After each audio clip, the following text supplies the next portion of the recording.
Good morning. Let's go ahead and get started with Grand Rounds this morning. Our speaker this morning is Dr. Beth Bohnenblust, who is an assistant or instructor in the Department of Surgery. Beth grew up in the Dallas area and went to college in Shreveport and attended this medical school and also this general surgery residency, and for the past 2 years has been on the faculty. Her area of interest is not the colon, it's plastic surgery, but anyway, she's going to try and plastically fix the colon after it gets infected with C. diff. Dr. Bohnenblust. Thank you.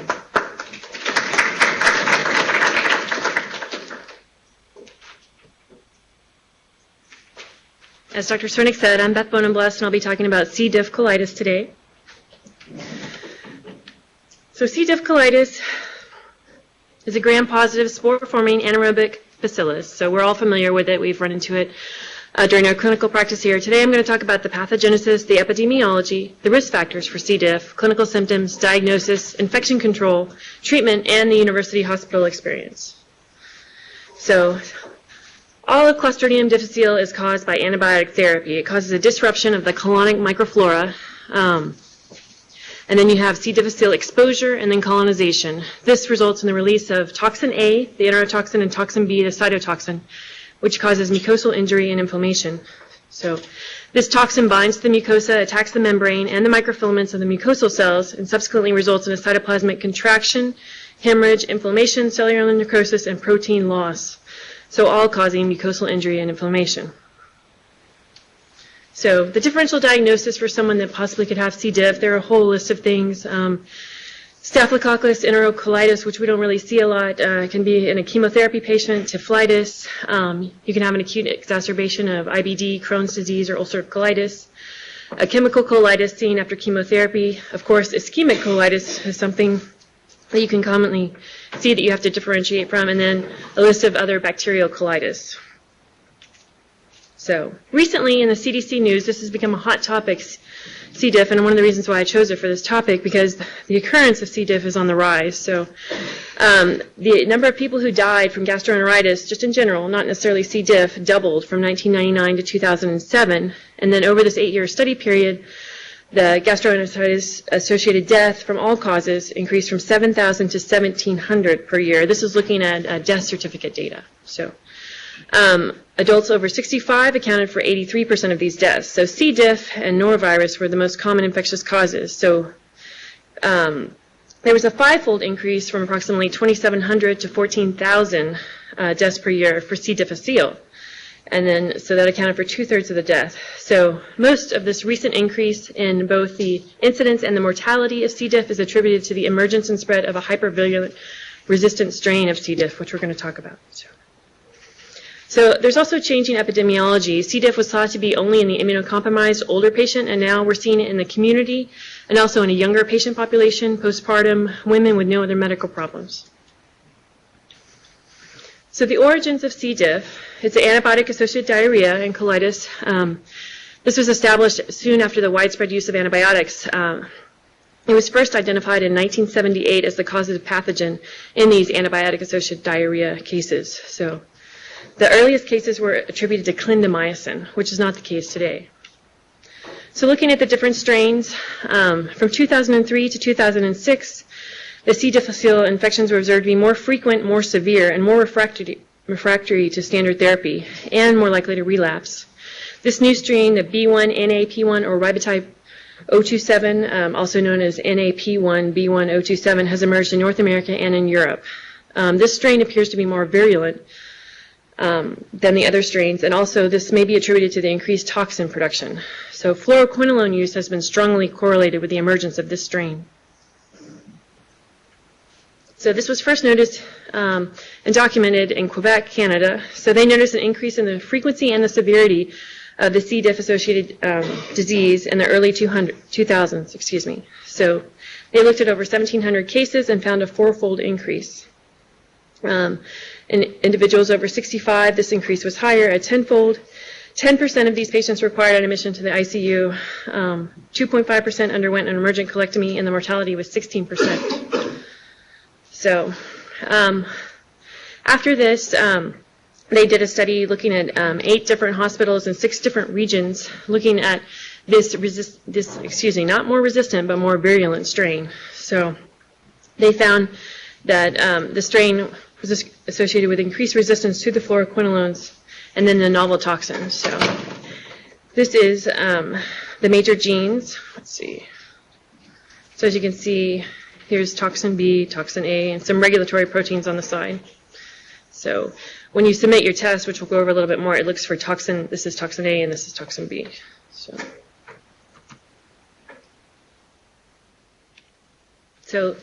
this is looking at the different healthcare facilities and the number of isolates. They isolated a total of 187 isolates. Of these, you can see the different percentages of how much are the more virulent strain. So all over the United States, as low as 10% up to 75%. So overall, 51% were this more virulent strain. So this is looking at, on the left-hand column, the current B1 NAP1 isolates and the resistance to different antibiotics. So as you can see here, the fluoroquinolones show 100% resistant. Now they looked at historic B1 NAP1 isolated before 2001, and you can see here that the resistance is much different. So the study concludes that this is previously uncommon. Now it's seen everywhere, 50% of the isolates in different areas, and it's become more resistant to fluoroquinolones, which are commonly used.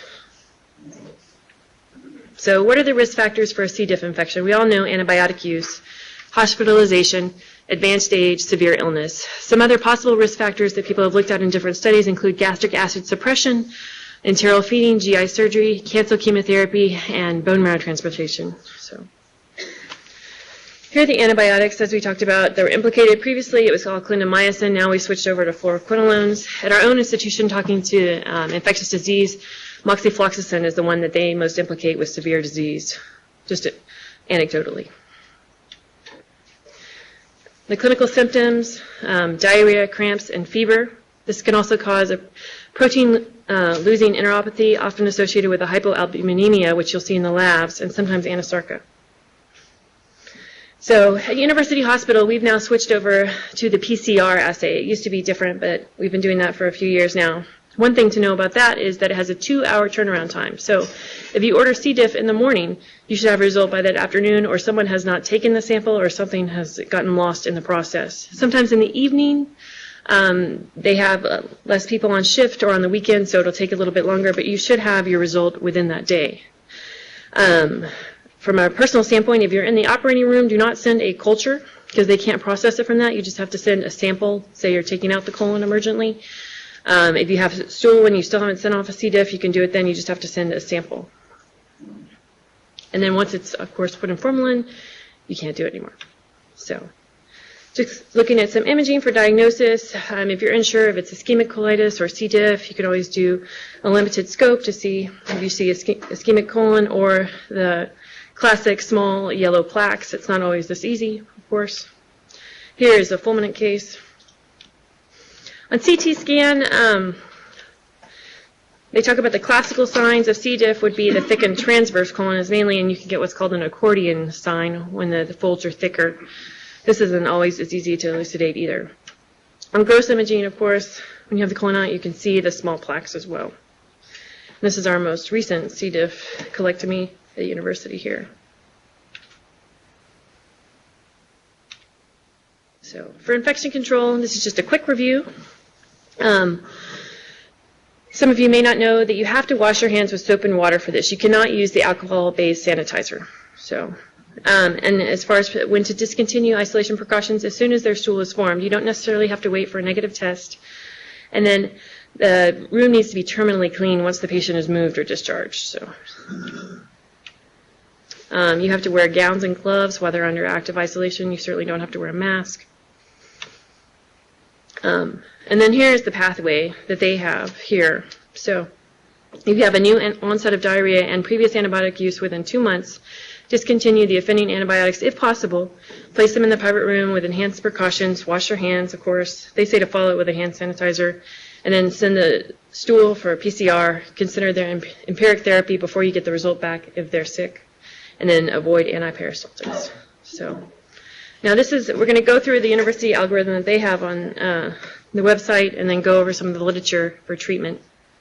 So under the university algorithm, for just a run-of-the-mill C. diff case, you start metronidazole, PO if they're able to take PO, and then stop the antibiotics as we discussed. And if they improve, continue that for 2 days. So if there's no improvement within 2 to 3 days, they recommend consider changing this to vancomycin orally.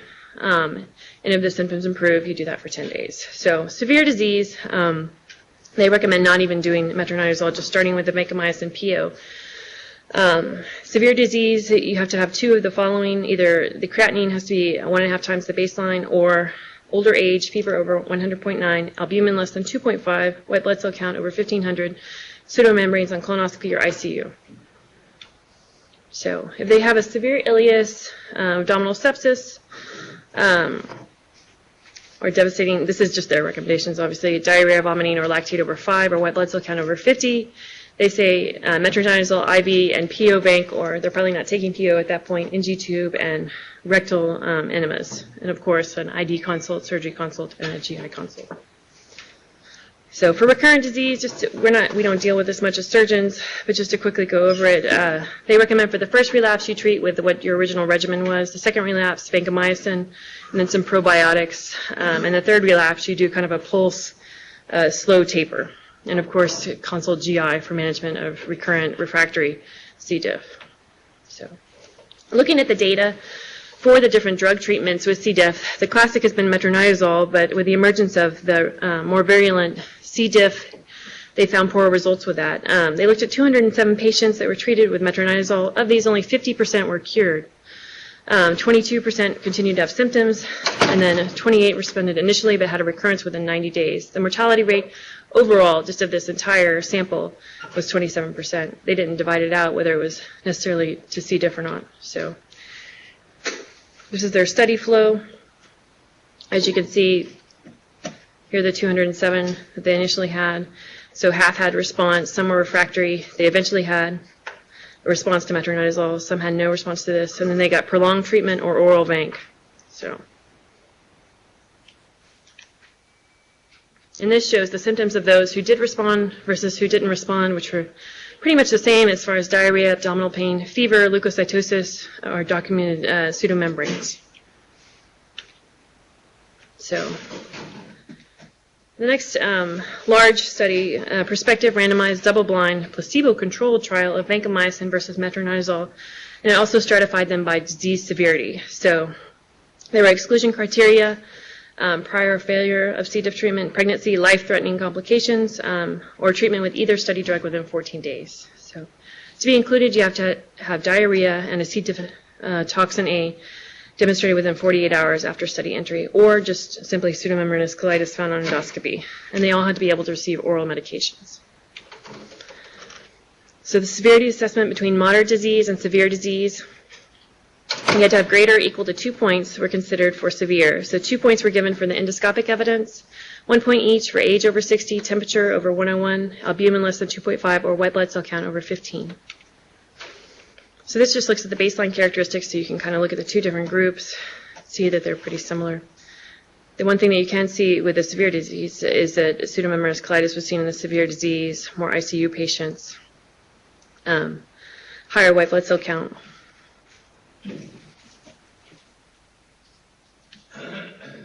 So this looks at the rate of cure. For the metronidazole group with severe disease, it was only 76%. Versus the vancomycin group, which was 97% with vancomycin. And this was significant. The factors associated with a metronidazole failure were low albumin level, admission to the ICU, and the presence of pseudomembranous colitis on endoscopic examination. So basically what you can gather from this, if you feel like you have a more severe case, it would most likely benefit from vancomycin starting off. So looking at surgical treatment, which is what we most often deal with when we get the consult for acute abdomen on a patient with possible C. diff, the mainstay of surgical treatment for C. diff at this point would be a subtotal colectomy with end ileostomy. There's been some literature recently which looks into a diverting ileostomy with vancomycin irrigation as well. So looking at the predictors of mortality after colectomy, they did a retrospective medical review over 12 years, looking at 73 cases. of C. diff colitis requiring a colectomy. And they found that the predictors of mortality included preoperative vasopressor requirement, mental status changes, and length of medical treatment. So here they compared the two groups, mortality and the survivor group. Interestingly, if you look here, the survivor group, IBD, immunosuppression, not necessarily that much different either. So in their study, looking at the false negative rates, they found no patient had a false negative on CT, but there were approximately 24% false negative rates on scope, and then 11% on the C. diff titer. This just looks at selected laboratory values. They didn't note in the study any of these were significant, so other than the length of medical treatment. And all of these were non-significant predictors in their study.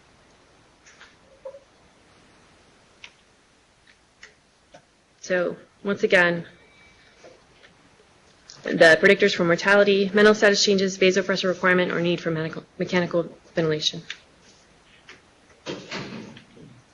So there's been one paper published in the Annals of Surgery looking at a novel approach. Instead of doing a subtotal colectomy and endoileostomy, a diverting loop ileostomy and colonic lavage. So with these patients, 42 underwent this loop ileostomy.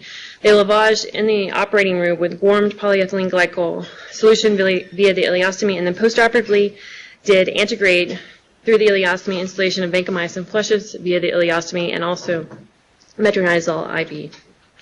So the primary endpoint of this study looked at the resolution of clinical symptoms and normalization of the white blood cell count. The preservation of the colon was achieved in 39 out of 42 of these cases. And they said that the reduced mortality compared to historical population was 19 versus 50%. Studies quote anywhere from 35 to 80% mortality after colectomy. So this is just a schematic of it. So when they did these, they did most of these laparoscopically. They went in and assessed the viability of the colon. Obviously, it was not viable. They didn't proceed on with this algorithm. And they attempted to do the loop ileostomy laparoscopically. So of these, they had a few people that failed this therapy. Let's see, the 3 that failed the therapy, one patient, once they lavaged, had abdominal compartment syndrome, so they elected to do a subtotal colectomy. And then another person had abdominal compartment syndrome postoperatively within 12 hours.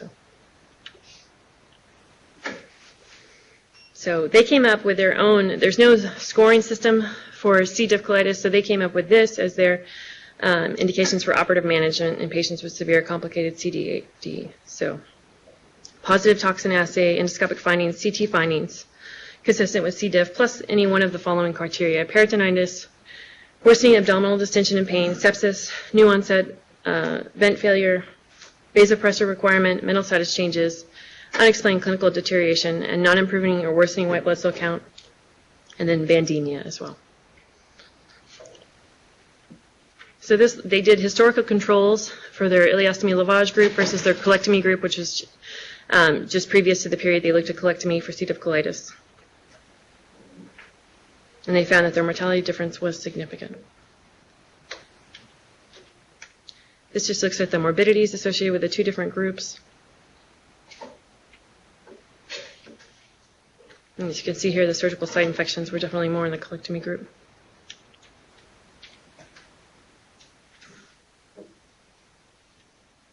So looking at the university hospital experience, I was able to get this data from the microbiology service. You can see here, here's our total number of tests that were done for each year.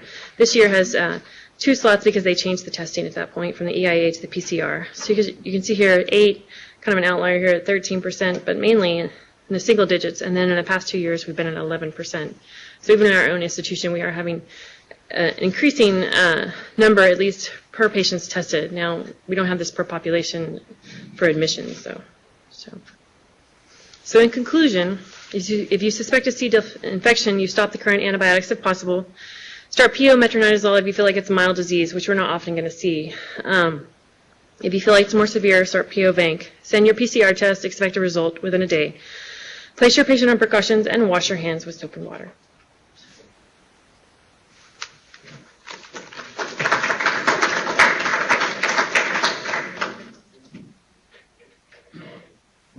does the assay test for toxin A and B or just B? I think it tests for just toxin B, I believe.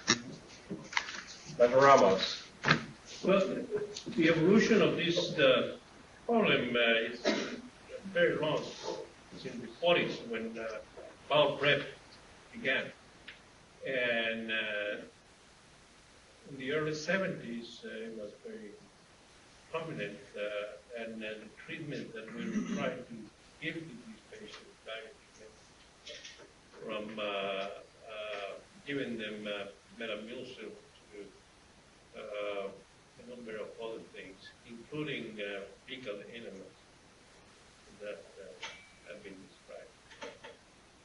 Clostridium difficile, what I think is a very common microorganism. It's present in the postpartum wards very, very common. Because I was trained in the pre-toxin assay, the diagnosis we made was always endoscopic. You do a bronchoscopy on a patient that has diarrhea and you see this through the membrane. Mm-hmm. Then you treat. And we start using metronidazole. So that was the and it's less than 2 hours. You get ahead of the game, you put a flexible simuloscope and look at the mucosa, and usually the mucosa of the rectum is going to be involved. The other point is very, very, very seldom you see it in the small bowel. And so asking for Clostridium difficile in the ileostomy output is just not quite adequate. And we see that over and over because the patient has diarrhea. With ileostomy, they ask for Clostridium difficile. Obviously, they don't know what they're talking about. It is very rare, but there are a few documented cases. Very, very rare. You know, how much does it cost to do a toxin? And how many people have diarrhea from the ileostomy? Almost all of them. So why do you have to do that? And waste resources. And that's what we're talking about. Not because there were two quotations in the literature that you got to adopt that way of doing it. On the very ill patient with Clostridium difficile, then you have to act very fast. And my preference has been to do a sort of like I have never kept a open abdomen. I have always put an ileostomy. For some reason, I've been fortunate that have a very low mortality. Do you always do an endoileostomy? Or? I always do an endoileostomy. Always. Again, you know, this is a life-saving procedure. You know, quickly and wash out the abdomen. My problem with this new way of doing things is that some of these patients have almost a toxic mare colon. The toxic mare colon where there is invasion into the neuromuscular plexus of the bowel, and it stays there, and it can perforate. So I'd rather take the colon out. And also, there is a combination of ischemia and pseudomonas colitis. It's very hard to tell which ones are ischemic because the ischemia is not manifested in the serosa, it's manifested in the mucosa side. And then you're in trouble with big ulcers. So I'm going to wait until they get more evidence on this type of treatment with ileostomy, which is nothing new. Thermal blow-hole colostomies and ileostomy was exactly the same. On the very sick people, who would just do an ileostomy blow-hole technique, and that's it. But that went by the wayside many, many years. Dr. Mayorel, anything to add with your experience? My experience is pretty much I always tend to take them out. When they're calling surgery, that's 99% of the time I'm going to take it out. I've never lost a patient that I've taken out a colon, but I've seen it where patients have refused surgery, or somebody thinks they're smarter or better physicians and they refuse surgery. And those are the ones I've seen die. I mean, those are the ones that within 24, 48 hours, they're dead. This virulent strain is definitely out there. I've seen it. I believe it. So I think that laparoscopic thing is good if you have nothing better to do. But just take it out. It's going to be the simplest, safest thing you ever did, and you'll actually save somebody's life. Have any of your patients had a perforation? You said you didn't lose a patient, because that was one of the things that early on seemed to be universally mortal, was if they perfed. No, I haven't seen a perforation. I usually see a white blood cell. It's interesting. People sit around with white blood cell counts of 40,000, 50,000, 100,000, and then they decide to call surgery. I mean, it's. And my general rule is if they're going to the ICU or in the ICU, they're going to get their colon out. If somebody needs to go to the ICU, there's no question they need their colon out. You'll save somebody's life. So I don't think there's any question. There's a certain irony to this. Me arguing for minimally invasive, arguing with Dr. Ramos and Dr. Mayorel, but I don't think there's any doubt that total abdominal colectomy is essentially curative. That's true. Those data from Pittsburgh, though, are very interesting. Those are very low morbidity rates. And no matter what anyone says, there's going to be some mortality from that operation, a total abdominal colectomy done under the circumstances that if you did 1,000 patients with this, some people are going to die.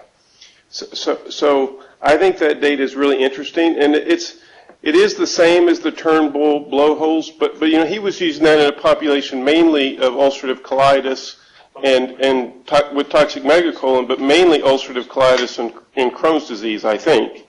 So it's really not the same population. This is an infection, and I think those data are really interesting. To me, if I had this, you might have a hard time. I don't really see, it kind of depends on my clinical condition, but doing an ileostomy and washing that out and treating with antibiotics, I would guess probably works based on that series. How did clindamycin get implicated? Everybody it's a PO antibiotic that was dished out by who? It was very used a lot. It was a tremendous amount of use. Because it was at the it's almost like 70s. Exactly. At that point in time, I don't think we understood the etiology. We call it right. Well, it's like got a bad rep for aplastic anemia when it was really just a dose related. There were a few patients that had an idiosyncratic reaction. I think one thing I didn't emphasize also in several of these papers, when they looked at the clinical symptoms, only 80% had diarrhea. So it's possible to have a patient that's not having loose bowel movements, that has an ileus even, that has C. diff. Yes. I'm curious, in your review of the literature, what, beyond anecdotalism and case-based stuff, did you find about the transplants for the people that had more modest disease? As far as fecal transplants. Oh, fecal transplants. It didn't seem to be advocated as a current treatment. I know in the past we always talk about that when we review what you can do to treat, but I didn't really run across any recent literature looking at the fecal transplants. Mainly there are several other drugs that I didn't go into because they don't show, with a new virulent strain and with severe disease, the newer drugs aren't necessarily a better cure rate or response, more with a mild recurrent disease. There is an entity, transplant colitis, usually involve the right colon. It's a sort of typhlitis. It's different from C. difficile colitis. The pathology is completely different. And the C. diff, also the megacolon or the toxic colon is different and ulcerative colitis and Crohn's disease. The colon, this is where the infection is. They are not infected, they are obstructed or ischemic. When you open the abdomen, what you see is serositis in C. diff. And it's disappointing. He said, how are we going to take the colon out? I don't see anything bad. Indeed, you don't see it unless you look inside and you see this membranous. And like Dr. Miles said, and I agree with him, I never lost anybody by taking their colon out. But I lost people not to do this, fooling around doing ileostomy, blowhole, whatever you want to call it. And you mentioned the Canadian, and they did the same thing in Quebec. They have a big series. That's what happened. That's how they lost them. They fooled around too long with those people. They fooled around with about 200 of them and showed that it basically was effective in the treatment. And y'all sound like people against laparoscopy with cholecystitis. It's like we need a big operation. I've never lost anyone who did a big right upper quadrant incision and they just did great. I think you're confusing apples and cactus. Apples and gallbladders.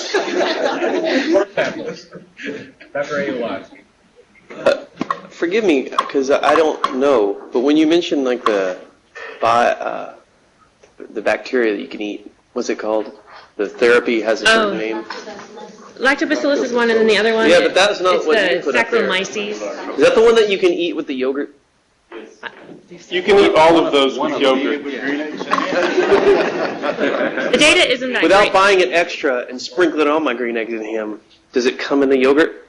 That I'm not sure. Yes, lactobacillus species. If you look on the yogurt, it has the species that are on there. But But it's not enough. It's not a high enough dose for the dose that you're giving when you give those little pills. 1 billion CFUs or something. Oh. And the Saccharomyces over the lactobacillus, at least in the university algorithm. So there wasn't a ton of great literature on that, no prospective randomized trials or anything. So one last comment. On the small bowel C. diff enteritis, it is a real phenomenon, specifically in patients who are critically ill who have had their total colectomy. So if you have a patient in ICU who's still sick after that, if you don't check, you're never going to know, and it's kind of silly because it is described in some of these papers as high as 10% in people who have landed in the ICU after their total colectomy if their small bowel is still thickened on. So in those people, I think checking their ileostomy effluent is wise because we're just not be treating the residual disease in that patient. So it is described, yes, a patient with an ileostomy out on the floor, that sounds kind of silly to me too, but I don't want you to believe that that's not a true disease that's been described, because it's killed people as well. What about the rectal stump? I didn't find any studies dedicated specifically if you still have a rectal stump after you do your subtotal colectomy, if you should be irrigating it with vancomycin. My feeling is if the patient is sick, you should do it. Still sick postoperatively.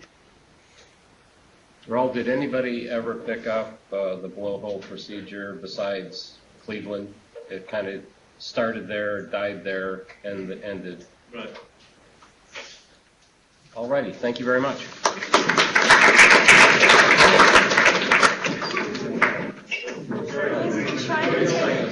I was still